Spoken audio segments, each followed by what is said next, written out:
Not long ago, my friend, the playwright Anita Sullivan, sent me a copy of Poor Things. Naturally, I eyed it with trepidation because it looked rather literary, and despite being an author, I'm not much of a reader. I prefer Netflix, though I do watch with the subtitles on.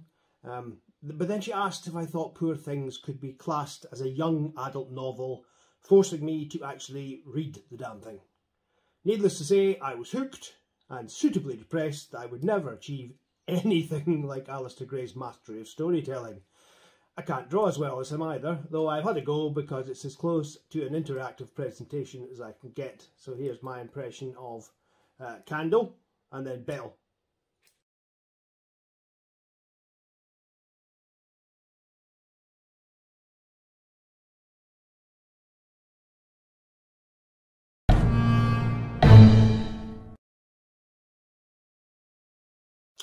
Sorry about that. When I was done, I was a bit puzzled by Anita's questions. Why would she even consider Poor Things a YA novel? I mean, it's certainly not an obvious choice. But I did. I gave it some serious thought, because after all, I have written plenty of YA myself. But did that make me qualified to judge? What is a young adult novel anyway? I mean, at one time the definition was fairly simple. It was a normal book with less explicit violence, swearing and sex. Well, that's certainly changed. I mean, YA publishers may be notoriously risk-averse, but teens are a lot louder and more savvy than they used to be. I mean, have you read Hunger Games? That's not for the squeamish. The novel Tweak, for instance, uses the F word 139 times. Superb. Even sex is allowed so long as everyone promises not to enjoy it. Poor Things has little violence or bad language. And while Bella may be sexually voracious, there are no explicit bonking scenes. In fact, it's all rather tame compared with more modern YA fare. So, what other stumbling blocks to it being a YA novel might there be?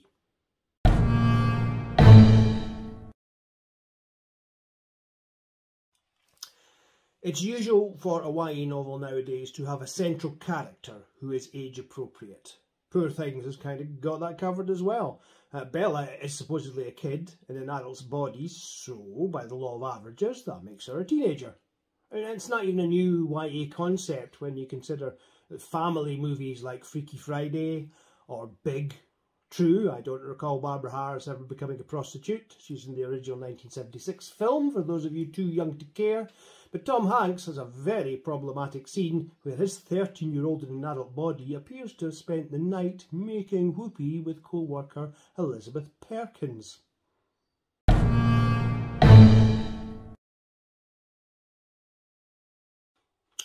Well then, how about merit and pedigree? Alasdair Gray has accolades in spades, and there's a long tradition of claiming commendable old novels to be YA books, whether they have kids in them or not. Stuff like Last of the Mohicans, officially rated R for violence in the United States, Frankenstein, Ivanhoe, Dr. Jekyll and Mr. Hyde, Moby Dick, and anything by Charles Dickens. And to me, that's wishful thinking. Moby Dick, for instance, for all its worthiness, it's a total slog. And I vastly prefer the unofficial remake, Jaws, which does have children in it, even if it's a couple of them get eaten. As for Poor Things, despite being fairly modern, it's pretending to be an old work, just like it's pretending to be an unofficial remake of Frankenstein. Therefore, it is still fitting all the criterion for a YA novel. So far, so good.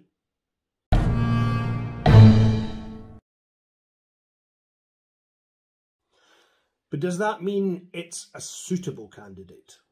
At first glance, definitely not. I mean, its narrator is a bloke who works for the sanitation department in 19th century Glasgow. The language, in keeping with the setting, is old-fashioned.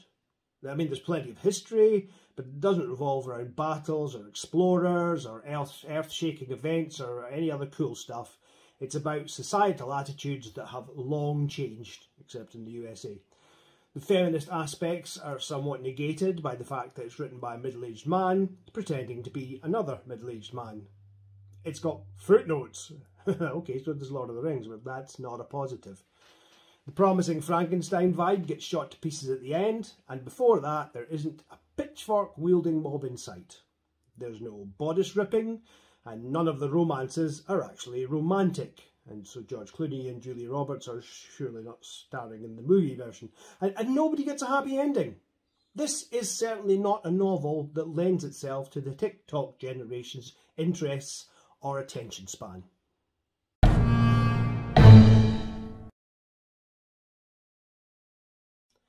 And there's a bigger drawback than that. The author claims to have reproduced an uncovered manuscript that he believes is a true account. Only he hasn't, and he doesn't. The accuracy of this non-existent manuscript is hotly disputed by the man who found it in the present and the woman it's about in the past. Except neither of them exist either. Like, seriously? Like, surely young adults don't want a low-stakes version of Rashomon. Don't they all crave the one thing that they rarely get in these turbulent times, and that being certainty? To most writers and publishers, it's simply a given that teens want sound advice and a guiding hand. They don't. But it has led to one of the overriding tenets of what constitutes a young adult novel. That authors can leave the younger generation something worthwhile, a moral lesson, a fixed truth, a problem to be solved, and hints on how to do it. And at first glance, Poor Things seems to have a plethora of those tick boxes. History is worth preserving. Women should not let their narratives be shaped by men. The fight against social inequality, injustice and injustice is hard, and virtue is often its own reward. The world is full of hypocrites. Don't gamble. Religion sucks. It's all pretty standard stuff that kids already know. My 9-year-old sighs and says, such is life, when I try to pass on my wisdom, while my 6-year-old points out I don't recycle enough to lecture her. Maybe Alasdair Gray has nothing insightful then to say to teens after all. Admirable, in my opinion, but not very YA. But then I remembered a quote by F. Scott Fitzgerald. The test of a first-rate intelligence is the ability to hold two opposing ideas in mind at the same time and still retain the ability to function.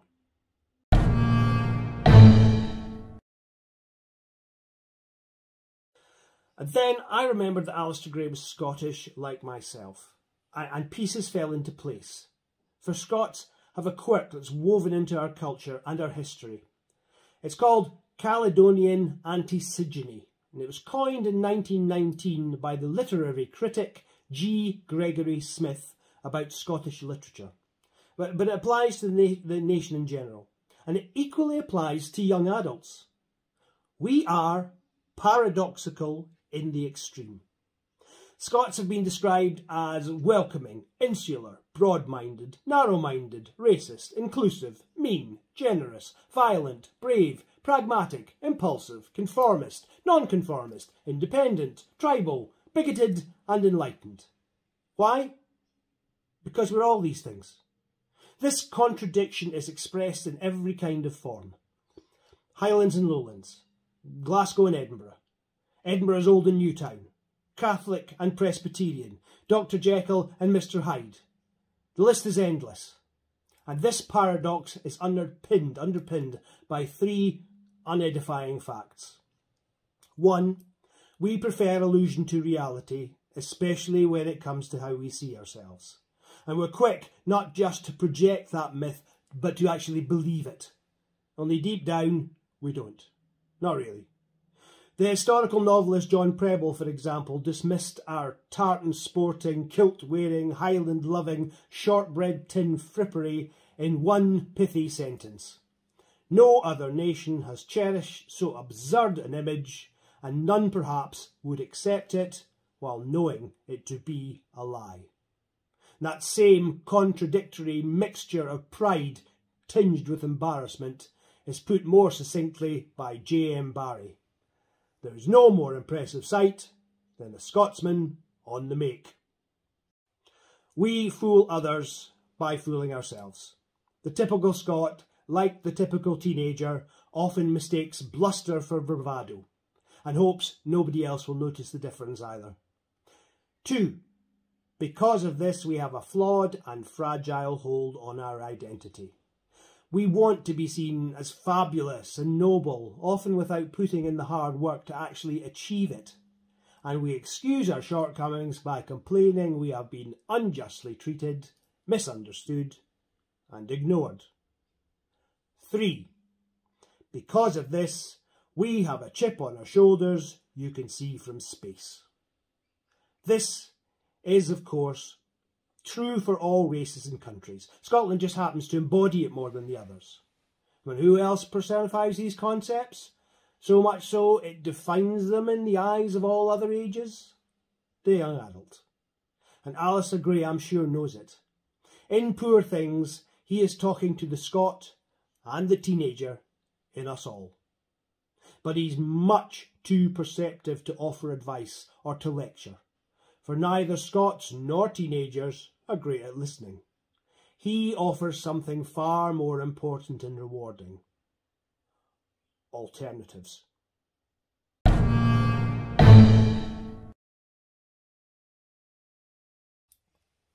The entire book is based around contradictions and options.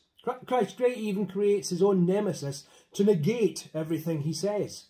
Who is correct about the manuscripts, Alasdair Gray or Michael Donnelly? Who is telling the truth, Bella Baxter or Archibald McCandless? We'll never know. We don't know anything in this book. Is McCandless a misogynist? Some shitty 19th century incel? Or does he just feel so insignificant, unappreciated and unloved by a cold and calculating spouse that he retreats into fantasy? McCandless' story is more exciting, and as I've said, we prefer myth to reality. But we may even be irritated by the late intrusion of Bella's legend and ball-busting prosaic version. Regardless of which account you choose, however, both sides are identifiable to any teenager. It's he said, she said, and one of them is lying. Logic is firmly on Bella's side, and therefore our sympathy shifts. Myth is convincingly unmasked as lie, and we are confronted by a female heartily sick of having her story shaped by male insecurities. Yet you can't know for sure. You never can. That's life. That's the sad part, the confusing part, the teenage part. So what we do know is that women still have to overcome hurdles that men simply don't face. So if Bella is the one myth-making, let's give her the benefit of the doubt, because she deserves it. And that's how I imagine teenagers want to be treated.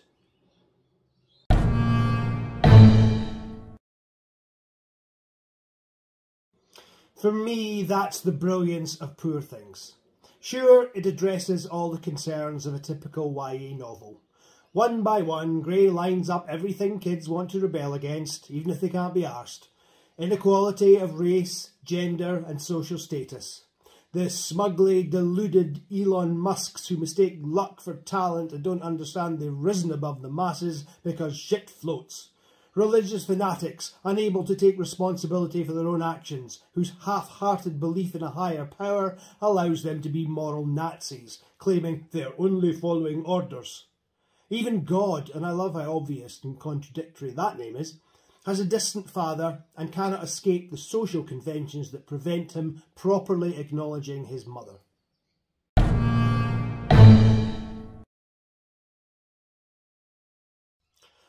All teens feel at some point that they are freaks. Awkward constructs, far removed from their parents and even most of their peers. Gray ties that in neatly with Caledonian antisygyny. It's a long-running joke that people call Mary Shelley's monster Frankenstein, when in fact Frankenstein is the doctor who creates the monster.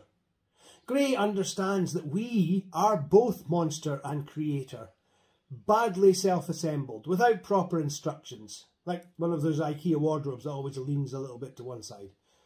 Poor Things owes a similar debt to the great Scots novel Dr. Jekyll and Mr. Hyde.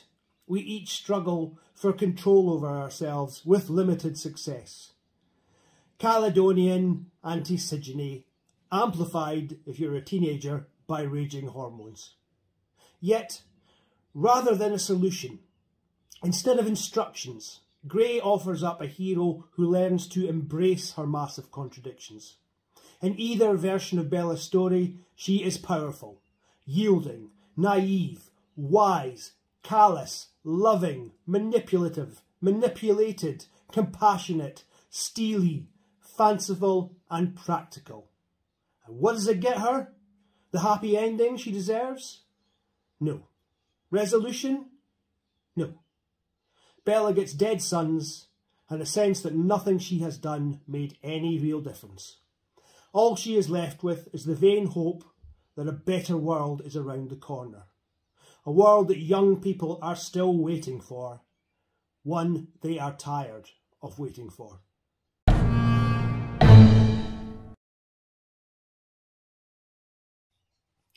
Gray knows the Scots.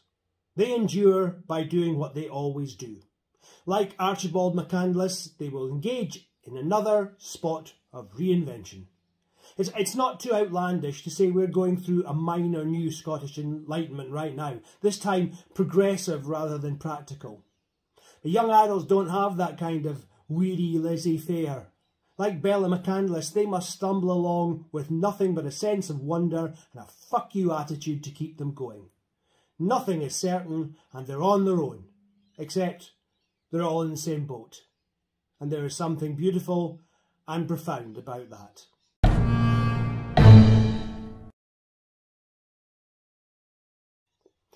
In Poor Things, Alasdair Gray hasn't shunned solutions because he thinks there are no answers.